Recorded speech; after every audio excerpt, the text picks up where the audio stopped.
আর gift কিনা লাগে অনেক কিছু। সো এটা একটা গিফট কিনছি, এটা একজনের জন্য কিনছি, এটা একজনের জন্য কিনছি, বাট কার জন্য কোনটা কিনছি সেটা বলবো না।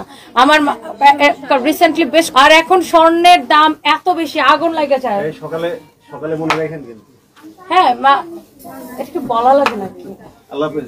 আল্লাহ হাফেজ। আবার দেখেন এগুলো কিন্তু আমি কিনছি, আমি আলিফ জুয়েলার্স থেকে আমার যত গিফট করা লাগে, মানে আমার যত যাকে গিফট করা লাগে, আমি এবার কোথাও আমার দাওয়াত দিলাম এরপর গোল্ড ছেড়ে যাই না, আমার একটা ব্যাপার আছে। হ্যাঁ জাস্ট কিডিং। হ্যাঁ আমি গোল্ড দিতে মানুষকে পছন্দ করি।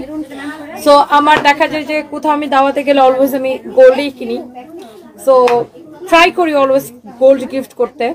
সো আগে দেখা যেত, হ্যাঁ ধরেন একটা 20-25 বা 30,000 টাকা দিয়ে একটা ভালো গোল্ডের জিনিস কেনা যেত, আর এখন সবকিছু এমন আগুন লাগছে।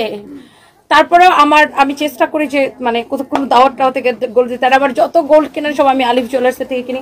শুনো, যেটা রিসিপ্ট ওটার মধ্যে বইরা ওটার ব্যাগের মধ্যে রাখো।